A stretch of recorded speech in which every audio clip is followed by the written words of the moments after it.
From the center of the galaxy, this is the ForceCenter show.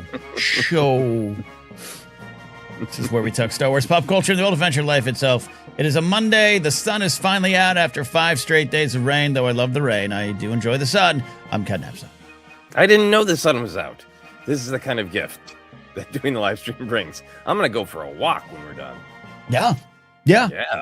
But my dog has not had a walk. I got to say that word carefully. Walk or been outside in the sun, and she was depressed. So, yeah, you are all in for a treat when you listen to the episode that we recorded earlier this morning that we'll put out later in the week, where the Chihuahua makes this just insane whistling sound. It's so good, so good.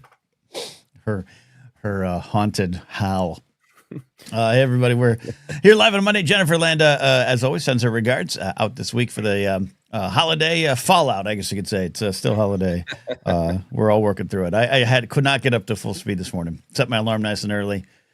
It was delayed about 25 minutes, but we're here. Normally we talk Star Wars news, but Joseph, we say this a lot sometimes. So you and I and Jennifer, over the years, over 10, 11 years now, have taken, each one of us has taken responsibilities to pull in the news at different points in the podcast history. And every once in a while, an email will come across, hey, Fred, there's no news. And sometimes it means, hey, there's a book that was announced or a coloring book that's coming out or a video game remastered. And maybe we'll do 25 minutes on a remastered version of Pod Racer or something like that. But no, Joseph, I texted you yesterday. There's no news. No one. Yeah, I went to the Star Wars Newsnet, which I think is often a good site, and I think we're pretty good at let's take a kernel of news where we can spiral it out into a different way of looking at Star Wars or talking about this or that, and no. Yeah. So I was very entertained by it. Let's have a no news show, breaking news, and then just the silent whistle. The eerie whistle of a Chihuahua and nothing else happening. But it gives us this opportunity to do a little bit more of a live Q&A here on a Monday. We've already got a couple of questions coming through. So if you have questions or anything that you'd like to hear us talk about or a thought you want to share, feel free to put it in the chat. As always, we really appreciate super chats. They help us keep going. We're seeing the benefit of the super chats in our monthly accounting. After doing a big 10th anniversary special with Star Wars Explained and some other special shows, we're definitely seeing that bounce. So the super chats are very appreciated, but not necessary. But get them those questions in the chat. Otherwise, Ken and I are just going to stare at each other while refreshing news sites for an hour. Yeah. Just waiting for something to break down. Yeah. Oh, ask us anything. Normally on our Friday shows, and we'll have a show this Friday. We love the call-ins. We love the ForceCenter Now aspect, but this is kind of an old school one there. I did get a question in Discord, Joseph, and you and I have not had a chance to talk programming, so we're not going to have a meeting on air. But we used to do the episode Star Wars Questions, which was usually taking one or two bigger questions from Patreon. That has not gone away. It's just, last year has been a little bit different in the ForceCenter world as other projects and things have taken our attention away, but we're still here present every week. So I don't want anyone in Discord to feel, or a Patreon page to feel like that is a silent board to just avoid, to put your questions and they don't get pulled. Not for this episode, but we're looking for more of that in the future. Yeah, definitely. And I think there's all sorts of different ways to handle those questions. I think the way we kind of did them traditionally, they were part of the news show, then they were their own show for a long time. And I really love doing those because it is a longer form version, basically. We encourage folks to sort of tell us why are they asking the question and write a little essay. And then our answers could be much more long form, which I think is just kind of like a slightly different beast. Than what we do with some of these live shows where it's a little bit more of a conversation, where it's a little bit faster paced. And I think they're both valuable and both interesting. Indeed. So if you have any questions in chat now, let's get them in there. Let's do this here. Let me know that you're live and well in chat and not just singing Mamas and Papas songs like David McKay. Monday. We have one right in here first. We can get to that here. I'll save this one here.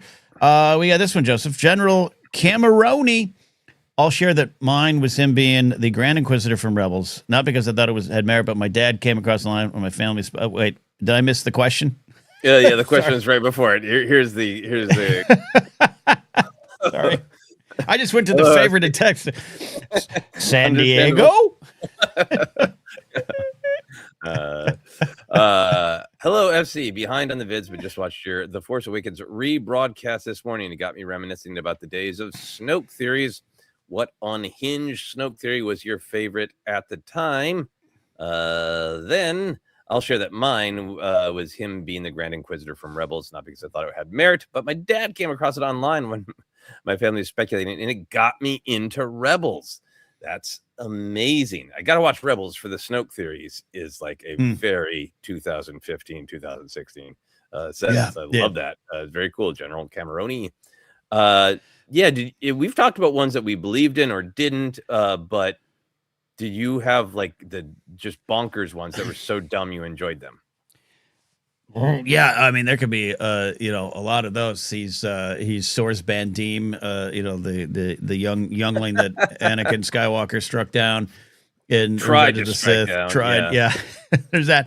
I think and him being Plagueis and him being Palpatine and him being this, like all of those things, I think were interesting at the time, and still looking back, I don't look back at all of it with like an eye roll. It was part of the fun. It was really exciting, and I think the one I liked, I don't know if it was a big theory, but I just liked that he at one point was like a rival of Luke, or had got his ass kicked by Luke post Return of the Jedi, and that he was there to settle the score.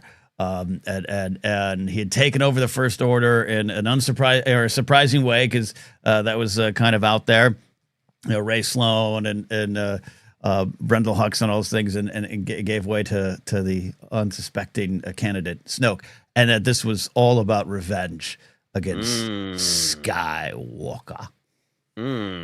Yeah, I like that one because part of it could still come true, and part of it is true. Because in the Great Rise of Kylo Ren comic book, Snoke is clearly aware of Luke, and I think there is the possibility that Luke handed him his ass or the scar on his head in some other conflict, not realizing that he was a puppet of Palpatine, and that, hey, this is all about revenge. It is a little bit that Palpatine wants revenge on Luke, so that's a good one. I think, speaking of Rebels, I think the one that amused me is that it's Ezra. Because I think that was we were new into the promise of everything is going to be canon, everything is connected. And it was a sort of a reflection of a desire of like, what if it's all connected? And what if the most sort of like innocent and unsuspecting suspect is actually Snoke, and that Ezra grows up to be this bitter old man with head wounds is great. And then some of the dumb ones that I loved, anything that looked for a head wound that might match.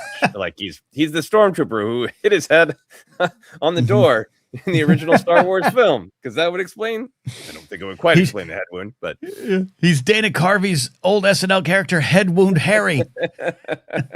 He's anybody who is driving with Toonces. Crashed in that car again and again. I love going back to that era. We've spent a lot of time looking back with the anniversary of Force Awakens, the anniversary of our show. But you're right. And again, it was just kind of the nature of the game. But like when Zara Leonis showed up in Rebels, and we're all like, is that related to Finn and everything? It's like, fair questions to ask. I look back on it with a little bit of a laugh, because that wasn't necessarily promised, but also it wasn't necessarily dissuaded, you know. And I would expect them to come out and say like, no. But yeah. And I think, because when The Force Awakens comes out, we're dealing with a connected universe. I understand the fun and the just wondering who Snoke is, but I also didn't feel like there's anything in the film that sort of said it's a mystery. I think it was just we want to know who this character is, and then fans kind of turned it into a mystery in a fun way.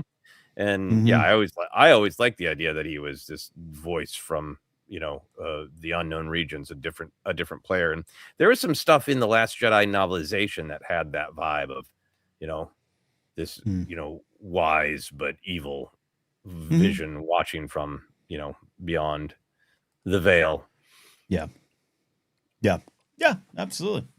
We'll never know some of the answers. Mhm. I hope we get a little bit more of Snoke. Mhm. Him showing up in that Kylo Ren comic with like that hairstyle, the robes. He's a fascinating cat, man. The hat. I Whoever he is. still, yeah. To me, the great Snoke mystery now is, was he a meat puppet and just totally Mm-hmm. controlled Palpatine, projecting his mind, or was he a clone who was an accomplice? And did Mm-hmm. he know he was a clone and accomplice, or did he believe he had a level of sentience that Mm-hmm. that he did or did not have? Yeah, absolutely. Absolutely. Oh yeah, Dr. Professor say, wait, I thought Andor confirmed Kino Loy was became Snoke as well. Yeah. Yeah, we don't Yeah. see the shot where he does get pushed off. He falls and he hits his head on a rock. Yeah. Yeah. God, yeah, that could have been it. Could have been it. There we go. Oh, a Chihuahua has arrived. All right, we're off and running with that. Will Dixon has this question. I want to know what Joseph's most difficult Star Wars counseling topic was, and can you think of one you were glad not to have to tackle? All right, I'm going to rack my brain a little bit for that, while you rack the brain for your answer there. Yeah, I think the last one I did was the dealing with Rey's lineage as revealed in Rise of Skywalker, which I did right after Rise of Skywalker. And I think it was difficult because I wanted to share what I found meaningful about her journey, but I also wanted to be respectful of, even though I kind of analytically disagree with people sometimes about Rey, I think it's extremely powerful that a lot of people, women in particular, really like the idea of her being a no one, and we're really frustrated with the idea of the reattachment to lineage. My perspective being that what mattered most to me is emotionally how she felt and what she chose, and there were still bad guys in Rise of Skywalker saying that she has no agency and that they get to decide whether she has a place in the story, and she only has a place in the story, and her lineage only matters if she does what they tell her to. So to me, the sort of the spirit of somebody who came from nothing, who grew up feeling like they're nothing, like, and the only people arguing that she should be defined by her lineage were the bad guys, and everything positive about the character was arguing that she should define herself by her actions and her relationships and her choices. Was really moving to me, but I wanted to be really respectful. So that it was a hard line to make a strong and persuasive argument of why I enjoyed it, while trying to be very respectful to people who felt very strongly about it.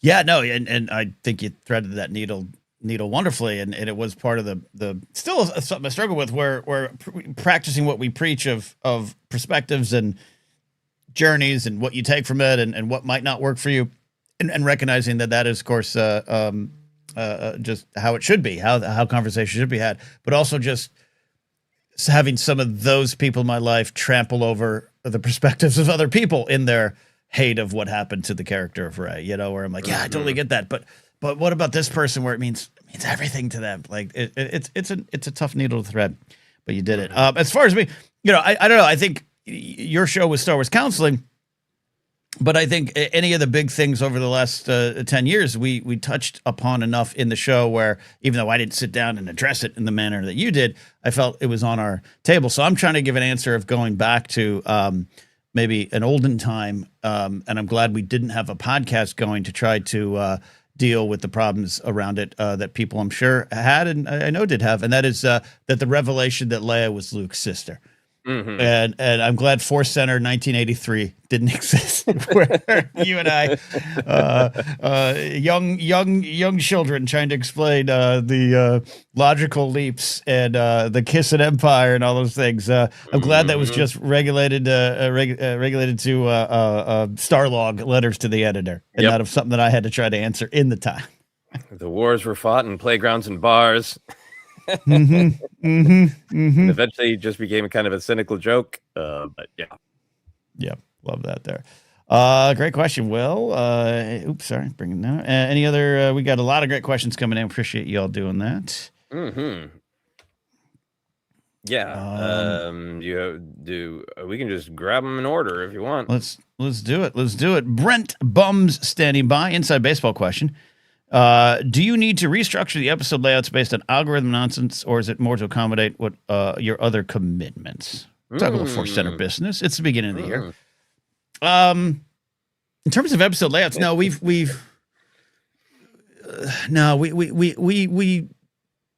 how do I answer this without being grumpy? I also want to fight against the algorithmic kind of view of life, but also it's unfortunately where we're at. And it's not necessarily like it's a cheap and quicker path, but like even just in terms of my own stuff, the knapsack side of life, you can tell when if you just be yourself and you're an artist or a comic or anything, and you post a reel in your backyard talking to squirrels, all right. But if you talk about something that is happening right then and there, like I did with Ken Burns' American Revolution doc, you see the numbers come pouring in, and there's kind of that dance. And so we at ForceCenter kind of stay true to ourselves. There's things that, we always are looking to adjust, whether, thumbnails, titles, all those kind of things, SEO in the descriptions, all that stuff is present. But I don't know, speaking for myself, Joseph, I don't think we've ever had what's going to be the topic that grabs the clicks, unless it's Star Wars news, because that's timely. Yeah, I think there's some stuff that we do that is just what are people interested in, to me, is different than chasing the algorithm in the modern way of like news shows are always going to be do better because the people are interested in talking about what's going on now, what's the new exciting thing in Star Wars. Analysis of anything that's a newly released movie or TV show is of course going to be a bump. Then I think sometimes we look at things like, I think we used to cover all of the books, which were the episodes that took the most time out of our lives and got the least views and listens, which is all fine and understandable. And I have such happy memories of doing those reviews and, got great comments from from you guys who watch and support and listen, and sometimes from the authors who got nice comments. But it was one of those like time versus this is a business ones for us that we had to let go. In terms of just kind of what episodes are we doing besides news? From my perspective, it's sort of we've been kind of just juggling for honestly since 2024. At the end of 2024, I went off to shoot the film, and you and Jennifer kept everything flowing, and we've just sort of been trying different things ever since then, and kind of let me step out at other times. I don't think we've been making any we've just been juggling to keep it going, I think, for a year or so, to be honest. Yeah, no, and there's another question. Let's talk business here in this section. Ryan Mathers, ZACE, has got more of a business side of things question. What are you finding are the biggest challenges with the current podcast and YouTube industry, and where do you think it's heading? P.S. Love your work. Thank you, Ryan. Yeah, and Joseph speaking very honestly about late 24, 2025 to now. Joseph makes a film. You're still making it because you got to promoting it and get it out is part of the process. Jen went back to school at a high level. She's getting those things that you hang on the walls that look important because they are important. And it's taken a lot out of her. Plus, raising two kids. I have a Chihuahua and a PlayStation 5. It's a different thing. So while I've stayed in the trenches too, I've also had a lot of changes in my life this last year. A lot of changes, a lot of uncertainty in my future. But also that means I've been doubling down on more things that I do. My show, The Blathering, my radio show, Pop Rock and Radio, my stand-up comedy. And I think weaker shows, and I don't mean that like we are best. I mean, just weaker shows would have faded away. I just think so. There was less Star Wars news to talk about, less Star Wars shows to talk about. And I think I'm really proud of us for sticking through and getting ready to have a great year, 2026, with a big Star Wars film, animated TV show. We think Ahsoka Season 2. And that does bring, understandably, more ears, more eyes. So I'm really proud of us we got to all go pursue things. and continue to pursue things. And will again. Joseph's going to make another movie. I think. I hope. Unless you're like, I'm going to be an engineer. No, I'm going to. I am going to make movies no matter what. It might be my action figures in my living room. Even then, I'm going to have some problems. But yeah, I'm going to keep making them. I would love that. I don't want to stop doing. Don't want to stop doing ForceCenter. So I want to always be able to evolve and stretch and figuring out. So I think it's a combination of what works on every level for the kind of shows we're doing. What is working for the headspace we're in? What is working well for not an algorithmic response? Not what do the mysterious gods of YouTube decree this week randomly, but what do fans and listeners respond to because it's natural human reaction. If we get a reaction from everybody that, ooh, this is going better, we might do that a little bit more. Yeah. But also, we're not going to do anything that we don't feel like doing or want to do. Right. And that's, to me, that's the opposite of algorithm. The algorithm stuff I am opinionated on. Of for years and years, branding meant find what in yourself is unique. And this version of algorithm of you'll be popular if your thumbnails are pink this week, or you got one viral hit on TikTok because you talked about this one thing. Now, whether you feel it or not, you have to talk about it every time is soulless and monstrous. And sometimes people need to do that to make ends meet. But I think the algorithm is to be deeply, deeply questioned. What does it mean? That to flatten us out to sameness. Does every thing that discusses pop culture need a circle and an arrow? Is it smart business to do that? And at what point is a circle and an arrow actually the tip of a spear of just making you always be the same and always chase what some guy with a switch at YouTube decided you should chase? Sorry. No, well, it's frustrating because it's the problem is it works, and so I get really depressed with it. I was just talking to a comic Friday night, a young comic, not accomplished in any way, shape, or form, and I'm being nice, respect. I love it, but on stage and off, not an accomplished comic. And he is posting some stuff, and his numbers are going through the roof. And I said, "What are you doing?" He goes, "Oh, I just started talking. I just started following the trends. I just started doing." And he's not doing stand-up clips. He's doing like videos in the gym and stuff like that are good. But he's like, I just find what's a popular trend. I do videos about them, and I've literally gained like 1,000 followers a day. And I was like, good for you. And in my head, I was like, I'm going to jump off a bridge. I'm going to jump off a bridge because I'm not doing that. Yeah, that I can't do it. It's like an office job, because then you're that guy. Then you're Camille Nanjiani's Only Murders character. I hate Christmas, but I'm Christmas guy now. And I'm trapped. That's so funny, and I think it's such a true risk. And I mean, I think there are people who can use the algorithm to their benefit while still just totally honestly being themselves, and I applaud those people. But I also just think of some of your favorite artists of the 20th century, early 21st century, and imagine if David Bowie didn't make the album he wanted to, but Thriller came out, so I got to make an album that sounds exactly like Thriller. Like, that's not art. That's not what any of us want, actually, as soulful organic beings. Yeah, and it relates to our show, and you know, and back to Ryan's question of the state of it all. We won't spend too much time on the business side of it. We'll get to some Star Wars stuff, but it affects us, and I'm happy to answer these questions. We've been around this space a lot. Podcasting is still growing, but I can't even understand how or why. I don't listen to audio anymore, but also there's a push for people to return to audio. We kind of fought against leaving audio to go just to video. It's extra work. Number one, it's a workflow issue, which we overcame. But also I think it changes the natures of what you do on these microphones. And that makes me sound like Casey goddamn Kasem. But if you listen to even us now, it's a different experience than what it used to be on audio, because it just is. But one's not better than the other. But so there's these big swings. And the big thing to me is everything as a platform is still viable. YouTube, you can hit that vein. I produce a show called Culture, Faith, and Politics, a live show of a YouTube channel that exists with a retired pastor, Pat Conkey. His channel's grown it's growing, not because he's chasing the algorithm, because he's talking about what he wants to do, but he's doing it consistently every day. And I'm having fun watching that kind of grow.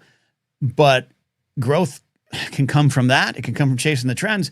But other than that, getting the word out's what's changed more than anything. Mm-hmm. Getting the word out in the old days, Joseph and I and Jed Landa and our buddy Ken Plume and Joe Starr, Mark Ellis, and all the people I used to work with were part of the old internet. And in the old internet, if I brought Joseph on to movie fights or TV fights, he's going to gain 50 to 100 followers. As you would tell more firsthand, if you posted a great joke on Twitter, you could be made. That doesn't happen anymore in that old way. So getting the word out is the biggest struggle for ForceCenter. Mm-hmm. Yeah, and I think that's a whole internet thing of times have changed. The other thing I think that's happening with the algorithm stuff, I don't think it affects us as much on ForceCenter but the little things is because everything is getting so algorithm centered. I don't think people are bonding with the creators. So even people who have numbers bumped up, if you're just watching a stew of things go by and you only watch videos about exercise, maybe you watch the exercise video, but do you bond with the person? Mm-hmm. I mean, I'm not going to name names, but there's some people that I know are like, their numbers are insane, but I've never, ever heard anybody talk about how they are a fan of that person. Mm-hmm. So it's a part of it is, I think, to have a healthy life, a healthy creative life and to build followers, you need people to kind of come with you and go with you and not just be like that this one-off thing does numbers, because it doesn't really translate. The thing we're continued to be proud of here, and it's something we've worked on, is the ForceCenter community, our ForceCenter friends. And that's like a lot of shows. You got your Patreons, you got your Discords, but like that's why we've had a ton of fun doing this Q&A. I think we've had a ton of fun doing the ForceCenter Nows on Fridays, where you guys actually get to call in, and we have regulars, and you almost become a character on a morning show. Like that's what I got going on with the Blathering, where it is forming these communities. When I say, I came from radio, that doesn't just mean I talked insincerely and I played the hits. Morning show. I was the morning show host. We were part of the community, local radio, and that's all slowly been erased from 96 on. Deregulation in the 90s has destroyed the sense of community around it. And when it does happen, KCSN here in Cal State Northridge is a rock radio station. It's not just a school station. It has Nick Harcourt and everything. Like, it's part of the community. And when shit goes down, it's there for the community. If you need information, it's there. You feel part of it. And I think that's one of the things we'll always have here. And that doesn't always translate. What you're talking about, in the stand-up world, I know a lot of folks with 1 million followers who are very funny, but they also don't know how to entertain the audience that isn't already theirs. And so we can get grumpy about, you went viral, share, swinging a lightsaber and everything, and I can get pretty grumpy about that. We have here on the channel before. I got grumpy about that. It's not to take anything away from it. It isn't a shortcut. It is a shortcut to numbers and success and opportunities, but you skip the knowing who you are as an artist. You skip that part. And what's happening is and I'm talking about stand-up, a lot of big numbered stand-up comics are getting the gigs or headlining clubs that other comics aren't. And when they get up there, they find out that they don't know how to connect with these people who aren't giving them the like. And also, less people who are giving them the like are showing up because it's just a thing they flip past. And I think that's part of the fallout of this. And so to take it back to us, we're just going to stick with our community and build from there. An important follow-up. Detective McCarso says, I listened to Bowie's take on Thriller, which is funny, yes. But and I do think that happens organically all the time, that artists are doing things and they see another artist doing something and inspires them to try something like that, or to be inspired on it and build on it. And I guess maybe the better way to say it is, I would be happy to listen to Bowie's take on Thriller if that's what Bowie decided he wanted to do. Right. But if the record label said, Bowie, I don't give a shit what you want to do. We think this is what's going to make money. So you're going to make a Thriller album. And if it goes well, you're never going to make anything but Thriller albums. And you're going to be the Thriller guy. That is what I would dislike. Yeah. Yeah. No, absolutely. That's what I value. anyways, I was gonna go down a music rabbit hole too. How many rabbit holes can we find? How many rabbit holes? And anyways, so great questions about the business because it's on our mind. I think we're excited for 2026. Not done talking about Star Wars. We just recorded a conversation about Hope in Star Wars. We'll release that, like Joseph said, later in the week, and it was absolutely fun conversation. Even though it was something we've talked about before in a general sense, because Hope is present in Star Wars, we still have a lot of fun talking Star Wars. So we ain't going away. We ain't going away. All right. Keeping going in order here. Mike Fink checking in with a happy rainy Monday, though the sun is here. I thought Mike's Northern California. Will there ever be official extended editions or director's cuts of the sequels? Great question. J.J. Abrams would be the first to say never. I think no seems likely because I feel like the only one that might have a director's cut in it is Rise of Skywalker.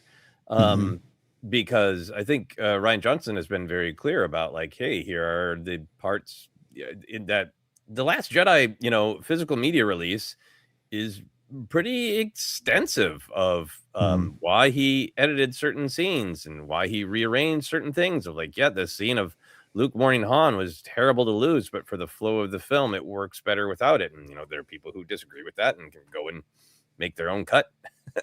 But I think Last Jedi is the director's cut for Ryan, and I think he might have actually said that in interviews, but I don't have it right in front of me. And I feel like Force Awakens feels similar. I know Rise of Skywalker, as much as I love it, I know it was made fast, and I don't know if there's a version on the cutting room floor or a version in J.J. Abrams' heart where he's like, yeah, I got some Rose footage I could put back in, But in general, it doesn't feel to me like there's a lot of like, oh, wow, these could be recut into something entirely, new, or that there's a wound, like the way that, like, say like Blade Runner famously, studio got involved and forced them to do X, but the footage exists for them to return it to what it was always meant to be. Just doesn't feel like that was the filmmaking conditions. Yeah, this is a great question that I don't have the perfect answer for because I sometimes think it's case by case. I agree that in terms of the sequels, I don't think we're going to get them, number one. Two, I don't think they need. I joke about J.J. Abrams because he's famously been like, no, deleted scenes are deleted scenes. I don't even think they're canon. I don't even worry about that. Like, but there's some great stuff, Force Awakens, Kylo going on to the Falcon and everything. Him cutting the dice from Force Awakens is what I think that was, but that's a different conversation. But in terms of the spirit of the question, like, I think the ultimate example is the Lord of the Rings. And I am one of those, like, I watched the extended edition stuff. I think that's the better, I don't want to say better version. It's the version I get more joy out of. Because I just like spending hours in that universe. But I think I like your example of the wound. If there's an actual wound, but it's, we have the deleted scenes. The Solo deleted scenes are there too as well.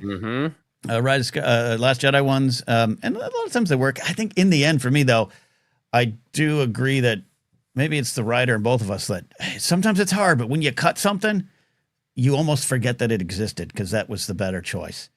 And it's weird with films. It's a tradition that we have deleted scenes, and they are fun. But Biggs, Dark Lair, all those kind of things, they are fun. But it's how many novels have deleted scenes? Not a lot, maybe. I don't know. Yeah, I mean, you can get books with I have read books with like deleted scenes in the back. They're rare. They're normally like 20th anniversary editions with a living author, and all that kind of thing. Or anyway, but yeah, I think it's got to flow from the creators. And like, Gaz Nottingham is reminding us that, yes, there's a lot famously cut out of The Rise of Skywalker that we haven't seen. Hux and Pride watching on as Kylo slaughters the Kylo slaughterhouse on Mustafar, the Eye of the Webbish Bog. I do think that The Rise of Skywalker made a really conscious choice to give it this pulp adventure serial pacing. And for me in the film, it works 99% of the time. I think the scene with Luke and Rey on Octo, I think I would be happy to see a cut that slows that down just a little bit. But it's all those little preference things, not like there's another Mhm. version of this film. There's another idea of this film that you could Mm. create out of it, like so many of the big famous ones that Yeah. have the definitive edition, like Blade Runner. Yeah. Yeah. Great question, though, Mike. Hmm. Thank you for that. Super chat. Thank you, Tyler Bernini. What is the best part and the worst part of being a Star Wars fan? Also, Happy New Year. Keep being awesome, Banthas. Thanks for all you do. Tyler, thanks for supporting the show there with that super chat. What is, Joseph, the best part and worst part of being a Star Wars fan in 2026, the year of our Lord? Yeah, I mean, I think the best part is always the community and the ideas in Star Wars. That we just like Ken said, we just recorded an idea about an episode about hope in Star Wars, and I'm so curious for the plot of Mandalorian Grogu in the box office and that. But at the end of the day, like, what is it about? What do the characters want and need, and how do they get it, and what does it make you feel or believe? I'm still so excited to dive into the ideas of Star Wars. I think the hard part is just being tired of the conflict. I went into a comic book store in San Luis Obispo, and I was looking for the latest issue of the Kylo Ren comic, and I had a really nice conversation with the guy who worked there, and then there was a dark note right at the end of the conversation. And I'm just so tired of that. Of like, we're talking about a thing we love that's suddenly going to turn into, and you know what they bleeped up. It's natural, it's debate, it's discussion, but I'm just so tired of it. And it wasn't even that bad. We had it. This guy was saying that he was really liking the Kylo Ren comics, but wasn't sure about the others. And I had said, I haven't read them a bunch, but it feels like some of the comics are just sort of like they're adventures. They're more things that happened. But for whatever reason, Charles Soule getting to tell these Ben Solo, Kylo Ren stories, he gets to dive deep into the character and define things. And we get to learn new uncharted territory of the character and his world. In some of the other comics, I feel like there's some fun stuff that happened. There's some interesting stuff that happened. And he was like, that's great. I really agree with that. The other Star Wars comics are starting to deal with like corporations and stuff, like the Trade Federation or something. And we've had enough of that. And it's like, okay, good day. It's just like, we were having a nice conversation. I just don't need to get into. And like I'm just so tired of that in person, that nice conversations almost always carry the thread of, and now we're going to start talking about the stuff we hate. Mm-hmm. Yeah. In terms of what I love, it is the hope of new Star Wars. I still get so geeked up and excited, when another long time ago in a galaxy far, far away is going to show up on screen or in books or in comics or anything that I'm taking in, video games even. I absolutely love learning new things, finding out how it's going to connect to my life, but also just like I geek out about, like, it's not even about canon or lore. Just sometimes I'm like, oh wow, so that's what happened. Oh, that's cool. I get to know that now. I always wondered about that. Like, and sometimes it's fun, silly answers, and sometimes it's big stories of things we never heard. It sounds like a nerdy cliche, but I'm so thrilled that there's new stories that we get to discover. And then even I'll highlight again. I'm advertising for the episode later in the week, but there's moments where either you have the complete new, fresh revelation about, oh, that connects to my life, or it's been there, and there's some stuff in this episode, especially when we get to like the post stuff, where I'm like, man, yeah, I'm dealing with that now. Mm-hmm. And that's why Star Wars is valuable to me and continues to be valuable to me. And it might be other stories for you, it's out there, but it's valuable. And then that the flip side is what you're describing. There's the wars about Star Wars. That's always been present. But there's something about, I get frustrated in those moments. I got to learn to just let it go. I got to learn to not let anger and ego take over. Because I'll be honest, sometimes when I get angered, I tell these stories, these vague stories of parties where I get into debates and everything. Sometimes I just want to say, like, I spent hours studying this. You're wrong. You're wrong. Yeah. You've missed something. You are wrong. But I can't, there's no point to that. And so that's me having to correct my own patterns and behaviors and making sure just to pull away. There's no point in it at this point. Yeah, you're right. corporations, Star Wars shouldn't deal with those. Tip of the cap to you. I'm gonna go to my restaurant now. Yeah, Yeah. The guy was perfectly friendly, and it was sort of and like, hey, you can not like the prequels. That's fine. I don't need everybody to like the prequels. It's just the I don't want to. I don't want to relitigate the prequels right now. It's a beautiful sunny day. I'm going to spend some time with my wife. Well, there was one friend's house out at a party where I got pulled into the conversation. Thanks, Adam Witt pulled me into the conversation. But I literally said, I'm off. I don't want to talk Star Wars. I'm off today. I'm off today. Yeah. But it isn't, but part of it is because of what we do here. It is those moments where I'm like, I wish you could experience the connection to it that we have here in ForceCenter and our community. We're still doing this after 10 years because, yes, it does bring in some money, but not enough. I'm not, love to triple it, but that's not why we're here. It is because I truly love this. And despite the flaws of certain stories or projects or this or that or whatever you think of the business side of it, man, there's something in every Star Wars story that moves me and inspires me. And when someone's at a comic shop going, oh, I'm like, man, you could experience so much more in life, but you choose this. You choose this, and it manifests into anger towards them. Understandable. Nicholas Arcus says the best thing is the fans. The worst thing, the fans, which I know is meant as a joke. I want to ask you one question about this, Ken, and then we can move on because we're actually getting plenty of questions. We've talked about the way that a lot of pundits cover pop culture has become much more sports-like. With just let's look at box office numbers and winners and losers. And a sort of. We've talked a lot in the past about I think sports are great because I think humans have a desire to be a part of conflict and to watch it play out and to weigh in on it. But then I also have the opinion of that's what sports is for. So we don't have to make everything sports. We don't have to make everything competition. Mm-hmm. Do you? But that is how. But we're going to talk about the thing we love by talking about what we're pissed off about it. Would you say that is the way that people talk about sports? Naturally, of like, you're a football fan, 49ers suck this year, right? Yeah. Do you think they don't? But yeah, I don't know anything. Do you think that is a part of the sort of sportification of the way we talk about pop culture? Do you think it's just human nature that you can't? That these conversations start with, "Do you love this? I love it too. Let's talk about the parts we hate." It's so funny to me. I think the biggest answer is human nature, and I think that applies to comedy too. I have tried to do positive bits about here's things I like, and I just need to be a better joke teller and writer. That's number one. But two, the audience is like, you could tell sometimes there's like, I came here for a slamming. Like, I want people to slam things. I don't like that idiot at the grocery store, and you're telling me you do. Like there's some of that, but that also might be my joke, right? Yeah. But no, and as a huge sports fan, I love some of the stuff that was the formatting that we all kind of are doing part in the interruption, which is an ESPN show from the early 2000s, still going.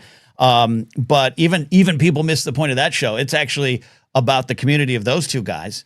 And Tony Kornheiser is there, Mike Wilbon, and their ongoing conversation. There's other people that come in and out, but it's them, it's their relationship, it's their points of view, and they are smarter and warmer and more empathetic than other people. So the copies have been worse, and that turned into modern stuff. Me being part of a lot of shows, you being on shows as well, but me producing shows that were designed on whoever argues the best gets a point.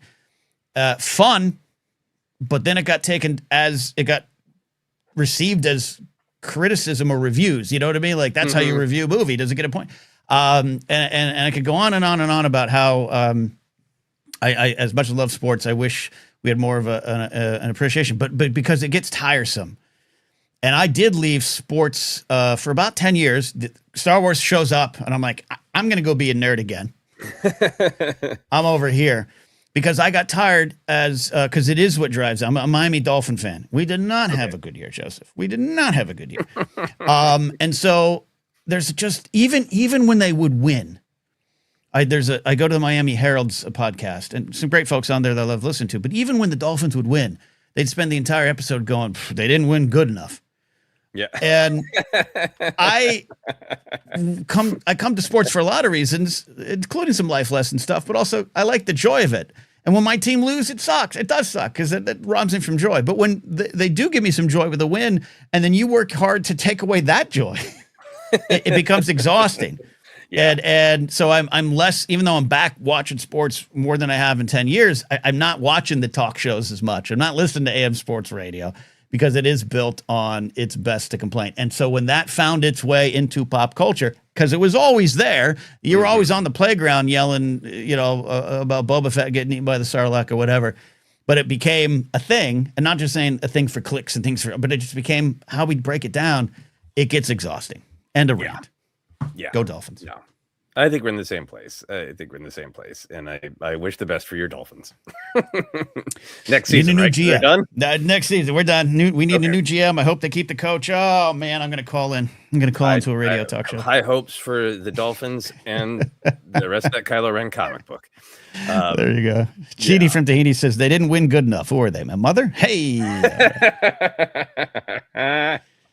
All right. We are taking our sweet time with our diatribe. Should we try to let's do this. So Svetnik says, do you think Lucasfilm will do anything new with the Indiana Jones IP? The Great Circle video game is a great indie story, but do you think Indy will ever return to screens? I forget that the game exists, and that's not a criticism. It came late to the PlayStation 5. It's there now. I don't have it. I gotta get into it at some point. I really want to play that game because talk about people always being negative. Indiana Jones is another one of those. People love it, but then they want to tell you first. They want to tell you how bad Temple of Doom was, and they want to tell you how bad Kingdom of Crystal Skull is. Now they want to tell you how bad Dial of Destiny is, and like the Indiana Jones math is pretty bad when you dislike the majority of it, and yet you are an all-in Indiana Jones fan. But in contrast to that, I have heard nothing but rave reviews for that video game. So I really want to play it. I've never really played an Indiana Jones video game because every time I'm about to, somebody's like, that's really, I learned that a lot of people don't like it. So the idea of actually getting to be immersed in that world and that character's world that I love and being there for a while, it's one of the video games that makes me most feel like, God, I want to find like 2 or 3 weeks where I can feel like everything is on the rails with the movie, so I can take an actual break to play that video game. I'd love that. In terms of the actual question, I don't think there's any way they're going to let it sit. I think they're either going to do some good ideas in the chats. Animated indie series would rock. That would be really, really interesting. That's the thing I probably might be most interested in, to get somebody else to voice the character and absolutely fill it in with all sorts of great storytelling.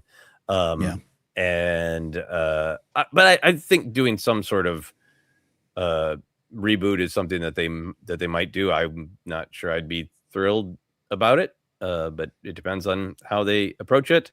I think they should make a short round film. I absolutely think that would be fantastic, and I think there's so much love for that character and that actor right now.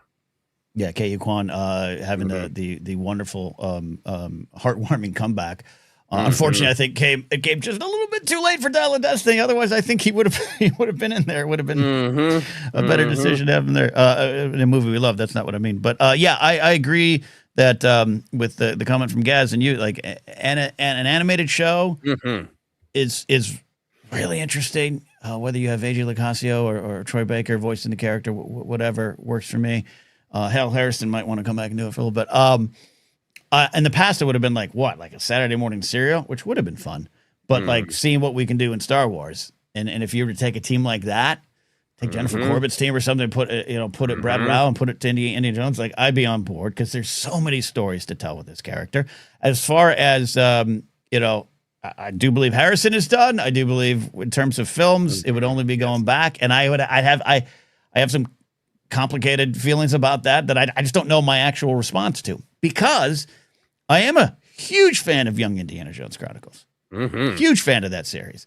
It was confusing to me as a kid because I was expecting what I saw on screen, and here comes George literally saying, no one's going to like this. It's historical education. It's not what people expect. That's literally how he promoted it. There's interviews of him in early 90s going, oh, yeah, this isn't going to do well. But now in Lucasfilm on their YouTube channel, they have released, I think by now, all of the docs. There's like over 100 documentaries that were produced in connection to that series. It is politically one of the hardest hitting things Lucas and those around him have ever done. It's pretty stunning that made network television in the early 90s. So I love it. So if you were to try to do something else with a character that has some sort of weight to it, but also is Indiana Jones maybe a little bit more than that series was, I'd be on board.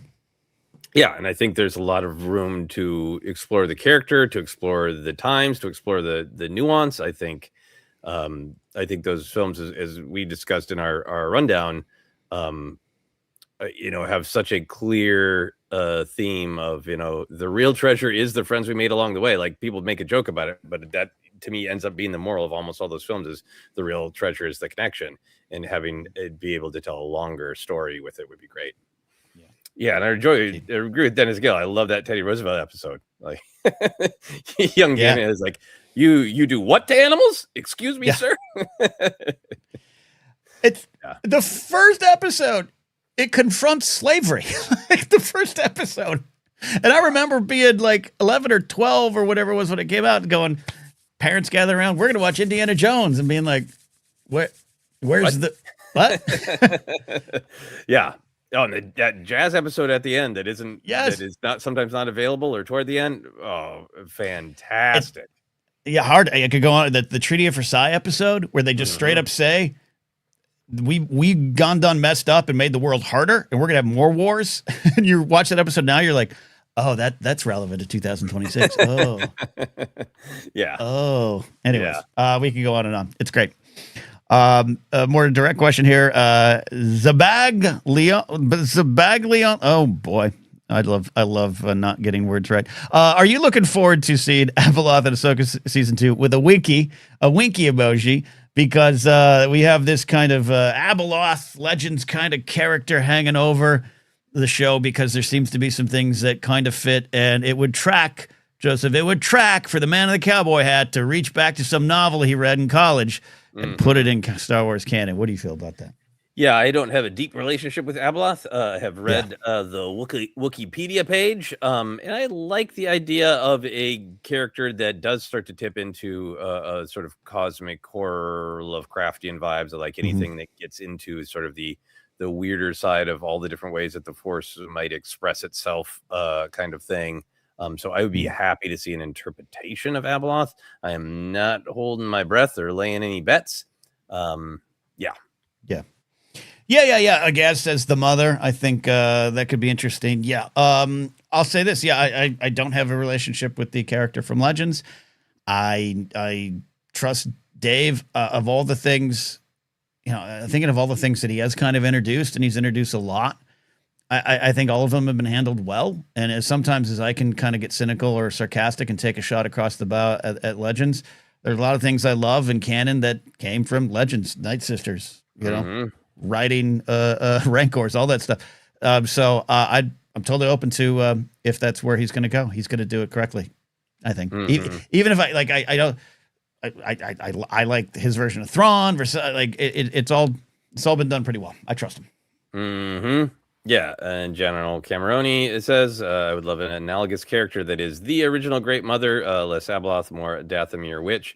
I would love to see a mother figure represented in that pantheon that is the Mortis gods.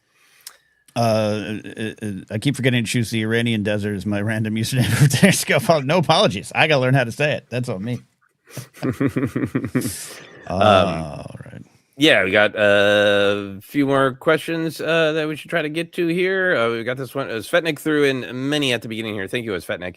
It said, background readers are a big fascination for fans. I don't know if I've ever heard you all say if you have a favorite. Who's your favorite Glup Shido?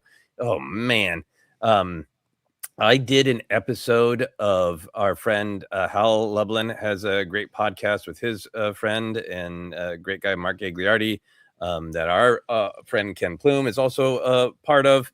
It was during the height of the lockdown of the pandemic, and it basically we got this, and they decide what is the best of something in a fun and friendly way.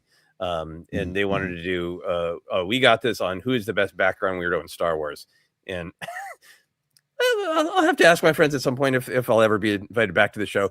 But they someone put together a spreadsheet of the background weirdos, and it was a time like at one point Mon Mothma was in there, and I was like, okay, guys, you can't call Mon Mothma a background weirdo. She's small in Return of the Jedi, but she's a pivotal. Like it was a hard one for me because it wasn't like what's the best Detroit pizza out of these 5 famous Detroit pizzas, right? It was like background weirdos are the majority of Star Wars characters, right? So I kind of I had a hard time boiling it down. I don't know if I helped as much as I hurt.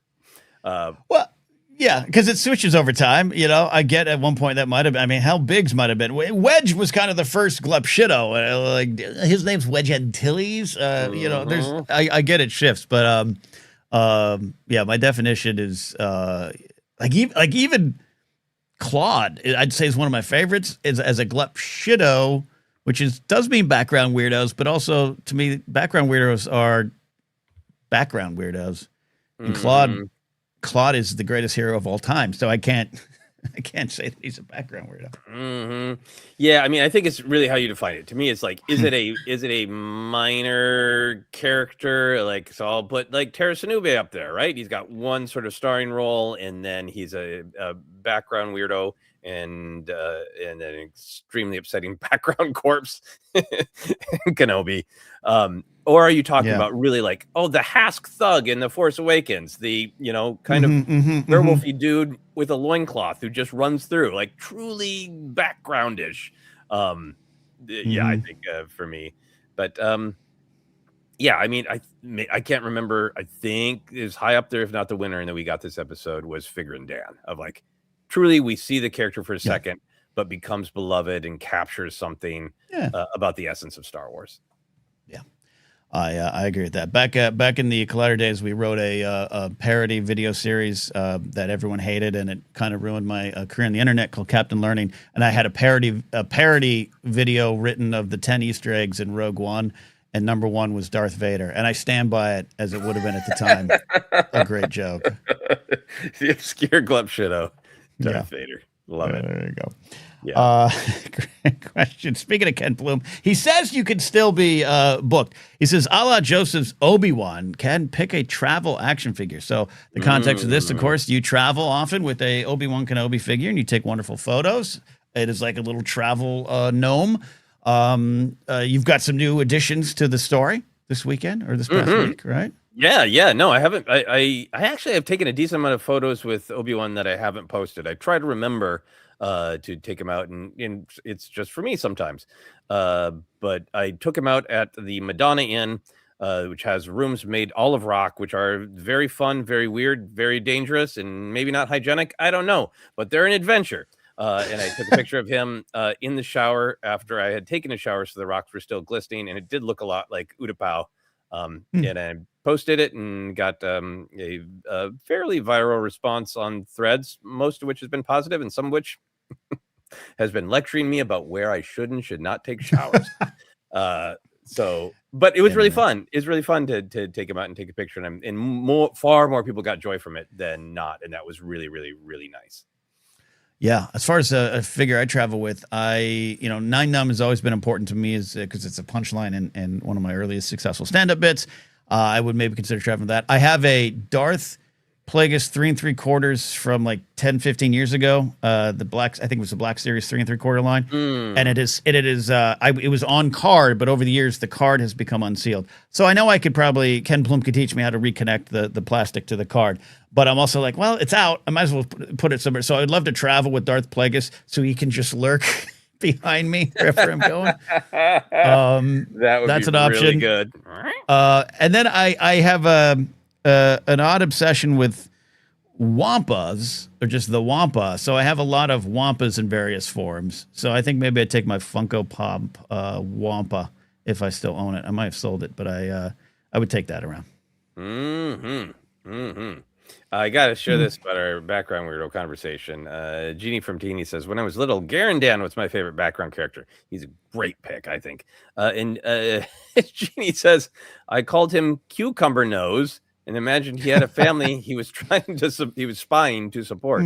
Decades later, Cucumber Nose gets his own comic. Beautiful. Beautiful indeed. Great question. Thank you, Ken Flynn, for that super chat. Earlier, the best part and worst part of being a Star Wars fan, Maddie Mourner said, worst part is the continued lack of Jawas. We do need more. We need more with the Jawas, like we got more with the Tusken Raiders. All right, we are almost at the end of the show here, so we're trying to get through this here. We got this one here from KW9350. When I was 13, my best friend and I spent the summer of 77 riding our bikes to our theater in Anaheim to watch Star Wars over 35 times. We buy a ticket for the first show, and after, hide in the bathroom, then go in with the next crowd. We'd stay all day. Question: was there is there ever anything over the top you did to see Star Wars one extra time? Yeah, I went to. I had seen Rise of Skywalker in the theater plenty of times, and then it was wrapping up its run, and I realized that I just wanted to see it in the theater one more time. So I went in the afternoon when I really should have been doing other things, and I went to the ArcLight in Hollywood, and there was only one other person in the theater with me, and they kept getting up and coming back. And at first when they got up, I was like, fair enough. I'll get a private screening of Rise of Skywalker, but they kept coming back. And then every once in a while, they would just sort of stand, not sit down. It wasn't that insane. I took time off that I shouldn't have to see it one more time because I wanted to see it on the big screen one more time. Yeah. I don't have a great childhood story like that. Everything's been pretty normal, but I just to see Phantom Menace the first time, like I got heat exhaustion. I waited in line. I got off work at 3 a.m. and I went over to the Winnetka 20 Pacific Theater's theater in Winnetka, California, and got tickets for me and my roommates. And they showed up like 8 or 9.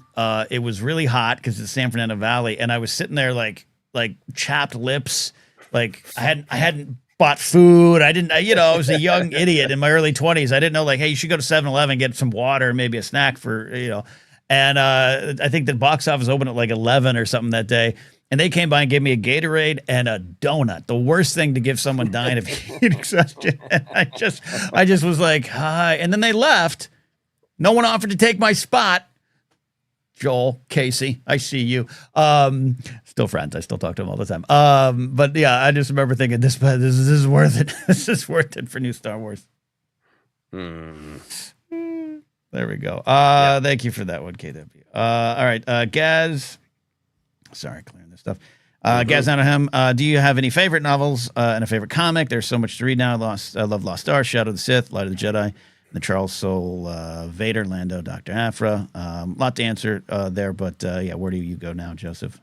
Yeah, I mean it's really hard to choose favorite books and comics. I think comic book run, that Rise of Kylo Ren run by Charles Soule, I just think about all the time. I think it's so great, and I am reading the Legacy of Vader right now, and I can't wait for the next Charles Soule joint. All of his stuff is almost always my favorite. That Vader run is also phenomenal.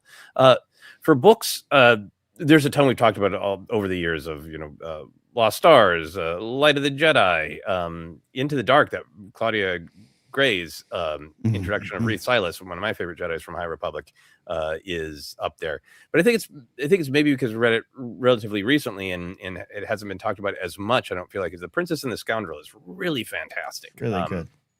I got a nerd chill of really feeling like this is the continuation of Return of the Jedi, with like Leia looking at the Vader's pyre, and just so much of that book is really Leia's story of, I'm being pushed and pulled to be all these different things I could be, and what am I going to choose? Is really really powerful story, and well written, fun book too. Yeah, some of the classics. Rebel Rising still remains one of my favorites. Yep. The Rogue One novelization by Alexander Freed. Andrew Freed is the producer, I know, from back in the day in Schmelz. Alexander Freed, I think, loved that. Light of the Jedi, the first High Republic novels, one of the best just reads I've ever had. I could barely put that book down. and which is kind of hard for me because I read in small bunches. My attention goes all over the place. Leia, Prince of Alderaan, like I said, some of that stuff too. Mm-hmm. So all those there. I'm looking forward to get back into reading a little bit more Star Wars. I just keep starting them and then forget. I just get so busy. I have like 3 Star Wars books halfway through, as I've talked about on the show recently. Comic series, there's a bunch of stuff. I just want to highlight one. I think memory maybe serves me wrong here. I think it's in the Poe Dameron run, the first one there, and it was, I think, issue 14, and it dealt with loss. There's some deaths in the Black Squadron, and it dealt with Leia and Poe and having some conversations that you could tell at the time these were probably written post the loss of Carrie Fisher, and they were kind of leading us into The Last Jedi, and it's just some really poignant, powerful stuff, and I love that particular issue, but there's been a lot of wonderful comics over the years. Yeah. I'll throw this question in real quick from Anakin Crespin because it's on the topic. Asks me, but I don't know if you finished this book yet, Ken. How did you end up liking Mask of Fear? Anakin says it was one of my favorites last year. Recently finished Master of Evil and loved it. Master of Evil is on my counter full of too many books that I'm going to read really soon because I'm really intrigued by it, and everything I've heard about it is really good, and I liked Adam Christopher's other book. I just finished Mask of Fear at the end of the year, and I really enjoyed it. I think I'm trying. I liked what it came to. Of what it ultimately felt about was about these 3 figures of Bail, Mon Mothma, and Saw, all coming to terms with the fact that they were at the very beginning of a long fight, and how were they going to cope with that? And I thought that was really moving and well done. Indeed. All right. We got this great question from Bitch Boy 3167. Question: do you think George Lucas knew that Kenobi knew that Luke didn't know any of what he didn't know about his father? Yes and no. Yes and no. I think George had a lot of ideas in his brain.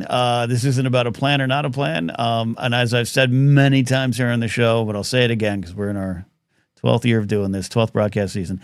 Alec Guinness, with his pauses and his acting and his choices as a performer, I think put a lot of the story in there that allowed George to pull, and allowed other creators still to this day pull stories out of that little moment. So that's kind of my answer there too. I think there's some stuff that's just reality of like I said earlier, Luke and Leia kissing probably indicates other things got decided later. But the Obi-Wan stuff, I think there was enough history there. Just as a writer, he had put enough into it. Yeah, I think that Lucas knew that this story was more complicated, but I don't think that he had decided the father thing entirely. Yeah. Lucas is fascinating to read all of the interviews over the years where what he knew when shifts a little bit. And I say that is a great appreciator of him. I think Lucas and Alec Guinness were extremely wise in the way that scene was performed and edited, that the stories that we tell the younger generation, sometimes we tell them the simplest version of the story. And I just love that Alec Guinness performed it with weight of like, there's more to this than you can handle right now, or that I know how to tell you. So I'm just going to tell you the beginning, and played it with that weight of, how do I phrase this? What part of the story do I tell? That's what Luke needs to hear right now. Yeah, I agree. There you go. I think that's about it. Unless you see anything that you want to get to. No, thank you for everybody for the wonderful questions. This is really fun to do a little bit more of a classic Q&A. Yeah, old school. Talk about new, so old school, it's new again on the internet there. There you go. And if we didn't get your question, ask again on Friday. I'll be back. We'll do ForceCenter now.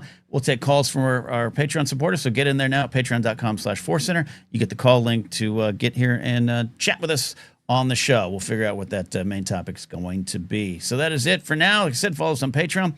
Listen to the audio version. You can get Databank Brawl rebroadcast on Sunday. Merch links down below on YouTube, or go to forcecenter-shop.fourthwall.com. And follow me at Ken Napzok, or my website, kennapzok.com. Check out my show, The Blathering. Speaking of community building shows, check out my radio show, Pop Rockin' Radio, which can be listened on my Patreon page as well. Joseph, where can they find you before we go? Yeah, you can follow me on all the social media at Joseph Scrimshaw and check out my website, josephscrimshaw.com, for more information on the film that I'm working to get out into the world called Dead Media. That is it for me. That is it. And hopefully Joseph will release a director's cut, even though you're telling yourself what to cut, right? Oh, yeah, there's no director's cut. This is the director's cut. This is the director's cut. That's it. We'll see y'all next time on ForceCenter. Bye.